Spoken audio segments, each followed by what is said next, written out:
യഥാർത്ഥ സ്വഭാവത്തിൽ നിലനിൽക്കാൻ ആവശ്യമാവുന്ന പ്രവർത്തനങ്ങളാണ് സമസ്ത കേരള ജമിയത്തുൽ ഉലമ നടത്തിക്കൊണ്ടിരിക്കുന്നത്. അപ്പൊ അതിന്റെ 100ാം വാർഷികം ആഘോഷിക്കാൻ അങ്ങനെയുള്ള നമ്മൾ ഹോട്ടലിലൊക്കെ കയറിയ വരിക, ഞാൻ കൊടുക്കും പൈസ എന്ന് പലരും പറഞ്ഞെങ്കിൽ എന്ന് പറയണം. പിന്നെ ആരെങ്കിലും ഒരാൾ എന്നതുപോലെ ഇപ്പൊ 100ാം വാർഷികം ഞങ്ങൾ ആഘോഷിക്കും എന്നൊക്കെ പലരും പറയുന്നുണ്ട്. അപ്പൊ ഈ സംഘടനന്റെ ഒരു മഹത്വം എത്രമാത്രം വലുതാന്നറിയോ? എല്ലാവർക്കും ഇതിന്റെ 100ാം വാർഷികം ആഘോഷിക്കണം. അപ്പോ ഇവരോടൊക്കെ പറയാനുള്ളത്, സമസ്ത കേരള ജമിയത്തുൽ ഉലമയുടെ 100ാം വാർഷികം അത് ഔദ്യോഗികമായി ആഘോഷിക്കേണ്ടവർ ആഘോഷിക്കുമ്പോൾ നിങ്ങളെ ഭാഗത്തുനിന്നുള്ള എല്ലാ സഹായ സഹകരണങ്ങളും ഉണ്ടാവണം.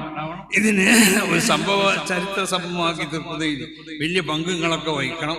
നിങ്ങൾക്കൊക്കെ ഉള്ളതായ സമസ്ത കേരള ജമിയത്തുൽ ഉലമയുള്ള ആ കൂറും ആ ബഹുമാനമൊക്കെയുള്ള അതിൽ കൂടി പ്രകടമാക്കുന്നത്. ഞങ്ങൾ ആഘോഷിക്കും. ഇവ മുജാഹിദീങ്ങൾ എപ്പോഴും പറയാന്നാവോ ഞങ്ങൾ ആഘോഷിക്കും, ജമാഅത്തെ ഇസ്ലാമിക്കാർ എപ്പോഴും പറയാന്ന, അങ്ങനെ എല്ലാവരും പറയും ഞങ്ങളാണ് ആഘോഷിക്കുന്നത്. നല്ല സംഗതി തന്നെയാണ്, എല്ലാവരും ആഘോഷിക്കട്ടെ. സമസ്ത കേരള ജമിയത്തുൽ ഉലമയുള്ള ആ ബഹുമാനവും ആദരവും ഒക്കെ അത് നിലനിർത്തി കൊണ്ടിട്ട് സമസ്ത കേരള ജമിയത്തുൽ ഉലമയുടെ പിന്നിൽ അണിനിരക്കാൻ വേണ്ടി നമ്മളൊക്കെ